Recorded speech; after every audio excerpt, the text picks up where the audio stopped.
Hello Niagara, how you doing? Shawn DeLaat here with the Davids DeLaat Real Estate Team with your market update for 2021. We're going to do a little recap of the year as well as share some insights to what we might be looking at next year.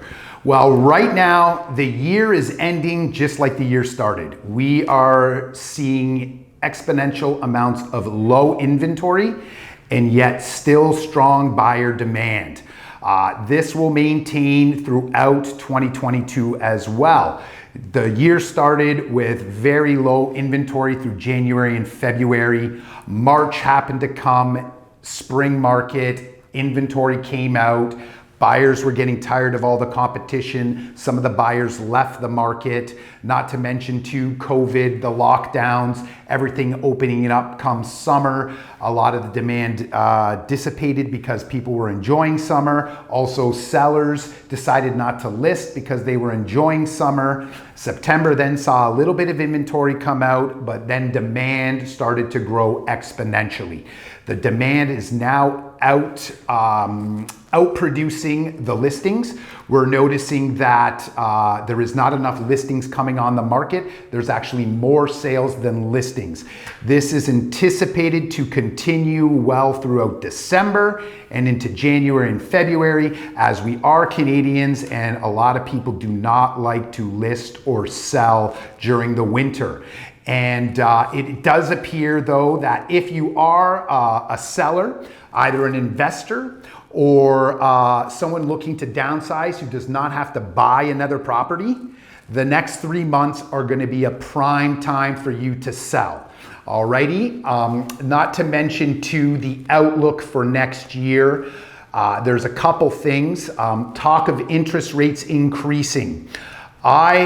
My personal opinion is that the interest rates will not really affect the market by any means next year. What it will do is reduce some of the buyers' buying power and push them into other markets, therefore making Niagara yet another place of desirable, affordable living. Buyers cannot afford Burlington anymore. Buyers cannot afford Hamilton anymore, and they are all looking to Niagara. So expecting strong demand going into next year. Interest rates may increase slightly, but again, not having that much of an effect. Another factor for a strong year next year is that new construction starts are at an all-time low. So that means, again, there will not be new construction inventory to house the demand, therefore making it yet again a strong market. Not to mention, there will also be, though, a new kind of trend for young Ontarians. What we're hearing and seeing is that Ontarians the age of 29 to 35 are finding it very challenging to afford a home in Ontario, whether it's Hamilton, Burlington, Toronto, Niagara, etc. So they are now looking at other areas of Canada. The East is very strong. There's been a large migration of Ontarians to out East. But not only that, they are also starting to look at Manitoba, Saskatchewan, and Alberta. You go a little further up north there is affordable living. Right now, Calgary, you can buy a new construction townhouse for $330,000.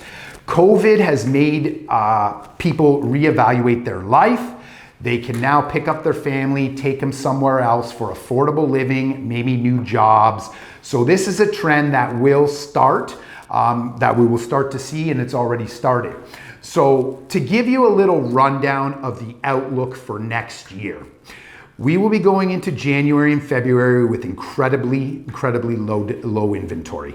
And it will start with very, very, very strong demand. We'll get into March and start see inventory coming, then into April, into May. That will then curb the demand. The inventory will lighten the demand because we will be strong through spring. Canadians all love to sell their houses when they look the best, and they also anticipate the strongest demand. We will then go into summer, and I think summer will be much of the same again we had last year, a little more mellow. Sellers may not list as much. Buyers may be out enjoying the summer.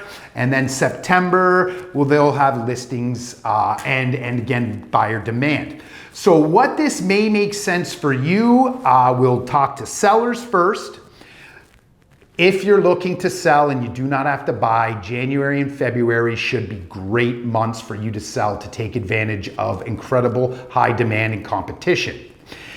If you're a seller who has more luxury property, what we experienced was that summer was the best time for you to sell. From June, July, and August, houses in the $1 million to $1.5 million with pools were on fire, expecting multiple offers. So if you're a seller with a high-end property, later spring, summer will be a good time for you. If you're a seller with a property under $800,000, then January, February, March, and April will be very strong for you. On the other side, for buyers looking to purchase next year, be patient. Demand will be strong at the beginning of the year with low inventory. But as inventory increases through spring, it'll be a better time to buy. There will be competition, but the offer prices may not be quite as high, let alone come summer, we saw fantastic opportunities. So instead of taking a vacation or enjoying your summer, if you really want a house, that might be the time for you to take advantage of it. And you know what? Here at Davids DeLaat, we're always happy to help you out in any way I can. So whether you're a seller thinking of selling or a buyer thinking of buying, please contact us. We'll provide you with the correct strategy for you to purchase a home or sell your home to help you maximize the profit of your sale or get you into a house with the least amount of competition. Thank you. Enjoy the day.